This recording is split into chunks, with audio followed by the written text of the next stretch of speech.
Hello. Welcome to Sekou Style. This is your man Sekou Kesley, enlightening and empowering one video at a time. So today we're gonna be talking about Ukraine, the crisis in Ukraine. I know everyone is talking about it, but I'm gonna come with a different angle. So stay tuned, all right? Stay tuned. You know I'm gonna make you think about something different. All right. So before that, please, if you're new to this channel, please subscribe. If you are coming back, you're part of the family now. Please make sure you like the video and also make some comments. Let's make it interactive so I can make better videos. All right. Thank you so much. All right. Now let's get into it, guys. Listen. The situation in Ukraine, we're going to be discussing a couple of stuff. Let me be straight with you. One, we're going to talk about the African reaction, right? Because I'm taking things from the African perspective here. How are Africans reacting to this? I'm going to analyze that, and then briefly, we're going to also talk about what the international law or the international politics of things, right? I'm going to try to be brief about that also, just international politics. Realistic politics, not just the other one. Right? We're gonna talk about also what else? Putin, the main man, the main character, President Putin of Russia.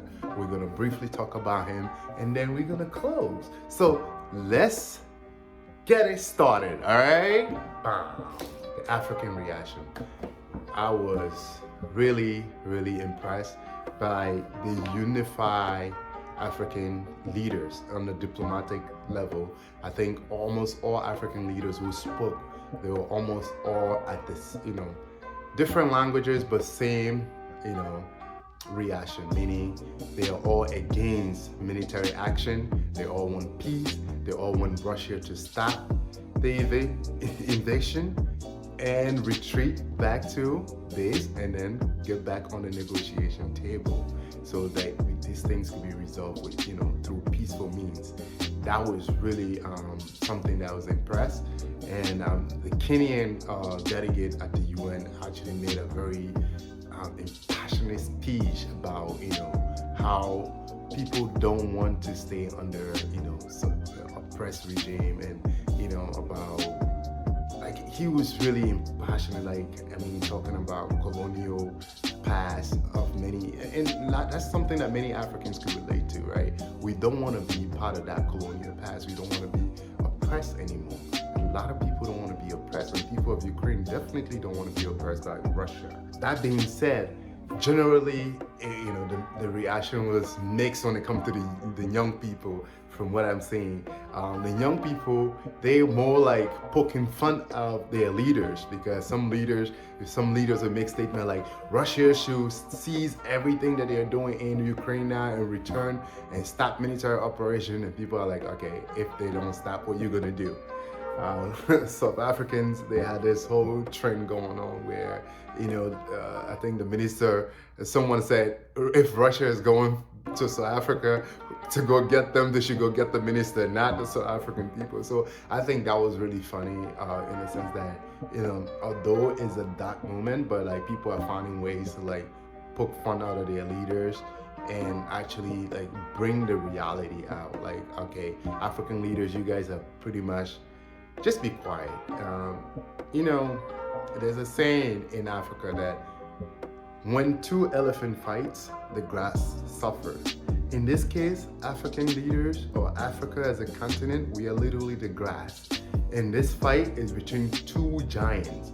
We're looking at the European Union and the West versus Russia, and probably backing of China and other, maybe Pakistan and North Korea and other people who are armed with nuclear weapons. So this case, Africans talking, is like, we just have to be quiet and just play our cool.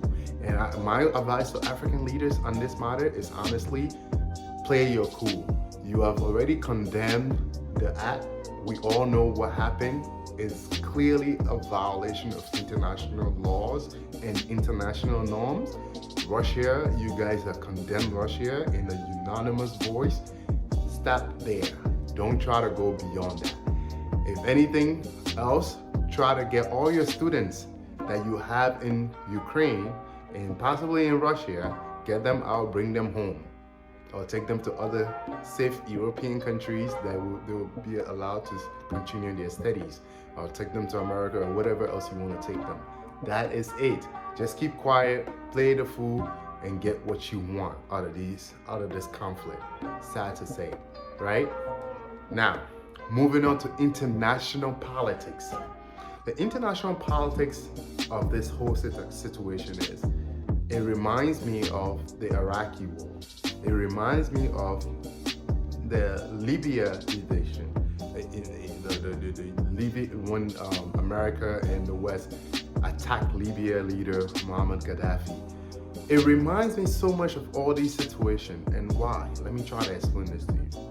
Right now, we are all meant to, believe that Russia is the bad actor, especially under Putin. Russia is bad. Russia is breaking all international laws. But when it comes to international laws, to be frank, what we are not being told, especially when the media don't want to tell us, is that the fact remains that all these superpowers, Russia included, the United States, France, all these superpowers, Great Britain, all of them, all the superpowers who have veto powers in the UN Security Council, China and all of them, they are known for grossly violating international laws with no action against them. So they have impunity when it comes to violating international law. So please save your breath with all this nonsense talk when it comes to, Russia is violating international law. Russia, I'm not saying it's a good thing. Honestly, I am for Ukraine. I stand in solidarity with Ukraine, but I know that means nothing to these superpowers. They will get what they want. They don't care about international laws. International laws, norms are made for small countries to follow so that the superpowers could play their game and get what they want. Russia wants what she wants, she will get it. And that is very simple. What does Russia want? Russia wants for Ukraine to be free of outsider influence. Russia wants to have a full, complete control of Ukraine. So that means a government that's going to be in Ukraine has to be in favor of Russia. They don't want anybody coming too close. They don't want NATO too close to Russia. They don't want to feel cornered. Putin, personally, he doesn't like being feel cornered. So right now, if Ukraine has a government that is close to the West and catering to the West, that is a threat to Russia's national security. So they would take whatever step they deem necessary to neutralize that. And that's everything. That's what Russia is doing right now under Putin. Say it's wrong, it's right, it's up to us to judge. What he's doing is wrong for me personally because of the lives. Whether it's one person that's gonna die or hundreds of people or millions of people, it's just the life that's going to be lost because they're trying to do what they have to do. But also, if we are to condemn Russia, we should also be able to hold United States and all the other superpowers accountable and condemn them for their act of violating international laws and norms that have been done in the past and that are currently going on, maybe people are not aware of. So it shouldn't be just a selective justice system. It should be a systematic and collective justice, meaning like we should be holistic when we approach these things, not cherry picking. We saw what happened in Libya. We saw what happened in Iraq. We saw what happened in Syria. Although, Syria's regime ended up staying there because Russia went back in and pushed back. We're seeing what happened in all these other countries. We're seeing what happened in Yemen. Right? No one is talking about it. But killing is happening every day. No one is standing with Yemen, or we got tired of all these things, right? We want to stand with Ukraine. We have to stand with humanity. I'm nothing against Ukraine. I love the people from Ukraine, and may God bless them all. But we have to be honest in our politics. And this is what's missing. The politics is very selective because Ukraine is in the West, is European.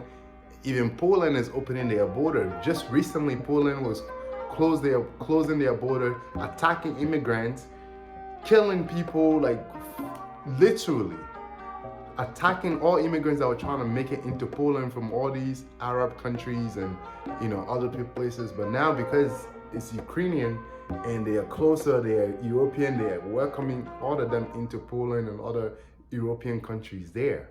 So we have to be cognizant of that. These are things that are happening, international politics, the game that's being played. There's colorism, there's classism, there's, everything is being played within one big context. So we have to open our eyes and see what's happening, right?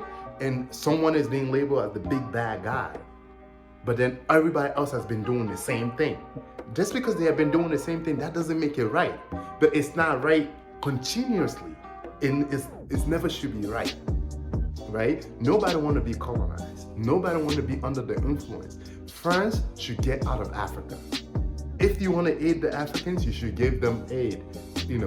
Like mutual respect should be built.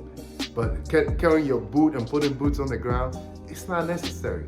And a lot of people don't see these things, but it's happening, right? So these are things that are not to take away from what's going on in Ukraine, but we want to put the politics in it and try to understand from that perspective, right? So international politics, I believe, and I think the powerful will always be the powerful. They will do what they want. Ukraine just happened to be a victim of that situation right now. Taiwan probably gonna be next, because when China gets her back together and ready to go, no one's gonna stop China. They're gonna go take Taiwan, and what's gonna happen is gonna happen. So we all just have to keep praying and supporting these poor nations to make sure they do what needs to be done, because at the end of the day, it is what it is, really. That's being realistic. International politics, real. Machiavellians, if you have to put it that way, in international politics. The weak's gonna suffer. The weak gonna suffer. The powerful gonna keep getting power, and they're gonna get what they want. And then what else? Who's gaining out of this? The weapon manufacturers, people, the business people. You're gonna see all these companies that are providing weapons that they're gonna gain. They're gonna benefit from it. All these corporations, these stocks that are being, all these defense contractors, all of them gonna be gaining a lot of money while people are dying, poor people are dying, right? That's what's gonna happen, whether we like it or not. That's what's actually happening now. So we need to pump our brakes and really understand what's going on. Follow the money. You will see exactly what's going on, right? Ukraine, unfortunate, but Ukraine doesn't have what it takes to be able to face Russia and cross Russia, sadly. So, moving on. Let's talk about Putin, right? President Putin, let's talk about him. All right, Putin, hate him or love him, I think he has mastered the game of international politics. He has mastered the game of politics theory. I think when he first started, a lot of people would say he used to be a shy figure, but he has managed to build this persona about him that he's the big bad wolf, like the tough guy. He has this tough guy persona. And also, not only that he has a tough guy persona, but you also managed to cultivate this image that, he's the one who's standing up against the bad West. But I want to tell you one thing, right? If anything you have to know about Putin, he's about himself and his cronies. He's not standing up against the West. If anything, he's just one delusional person who wants to get all what he wants. Now, let me elaborate on this. I know many of my African guys are gonna be like, oh, but you're hating on Putin, he's the best, he's strong. Yes, okay. Believe in what you want to believe in. He project that, but he's not as strong as you want to think he is. He's just greedy for power at the end. Putin, what makes Putin dangerous and delusional is that, unlike United States, I'm not saying United States not doing what they are doing. the US usually do it as a country, meaning, because it's just a democratic country, even Obama or Trump or Biden cannot just wake up and wage a war. He has to go through the House of Representatives, the Senate, all the processes has to be met because the war has to be funded, right? But with Russia, under Putin, this is where it gets crazy. Under Putin, he doesn't although it's so-called democratic, but he's an authoritarian, he's a dictator. So he doesn't care. He's pretty much the only person running that whole country. So what he says, God has said it. No one could challenge Putin like that. I mean, the court system, here and there, but even them, nobody in Russia. Putin has almost the ultimate power. So that makes him scary fool. And if anything, and that's where the delusion comes in, because you have so much power, you have the money. You say, okay, I want to regain the power and the respect that Russia used to have before. I don't care about the international norms. I don't care about what's going on. I'm going to go and invade this country. I'm going to do what I need to do to get the respect that I want, because I have the nuclear power. I have the military might. I have the economy might. I could do what I want to do. I'm going to go for the smaller countries and invade them and do what I want to do with them. That's what's going on in his head. He wants this glory. He wants the title. He wants, he wants to keep that persona, and also he wants to keep that popularity at home. And when you really understand Putin, anytime things are going bad for him at home, he looks for something outside so people start talking about him, and then at home he gains that, favor again. But this time around, if he's not careful, that's really going to be his outdoing, because what's going to happen is now the globe is unifying and knowing his MO. Meaning his mode of operation, everybody's understanding it. And they're going to use that against him. They're going to mirror him that now he's attacking his own neighbors. That's not going to be a good publicity in the next couple of years in his country. Because what's going to happen with all these sanctions being put on him, things are going to get tough in the country. And now the West going to start, sending in advertisement, or the truth telling. They're going to send in truth advertisement to show the people who he really is, who he has been claiming, I'm with the people and all that stuff. They're gonna start showing his people who he really is. And when the people start understanding what Putin is and what he has been doing with the money, the corruption that is in Russia and all these other things, like how the oligarchs actually run the states, and now they don't have money, now the poor people, they're taking the little money that is there in the country and distributing it among themselves while the people are starving. And it's not about patriotism, it's not about nationalism, it's not about the Mother Russia pride that he wants to project, where it's about his own personal ego that he cannot go without. Then that's the time that the Russian people will revolt against him, and it will be within the inner cycle. One of them will say, you know what, it's time for this guy to go for us to continue doing what we're doing. And that's the time that Putin is going to come down. Mark this word. So it's not going to be from the West, but it's going to be from within. So Putin, yes, you have done your job. You have attacked Ukraine. I pray for the people of Ukraine. And for me, I'm against war, whether it's by the Russian, it's by the American. We pray for peace globally. So if you're still here with me, thank you for watching this show. Really appreciate you. Hey, I want to get your feedback, man. Please make some comments. Let me know what we're saying, and if you like what you're saying, hey, stay tuned.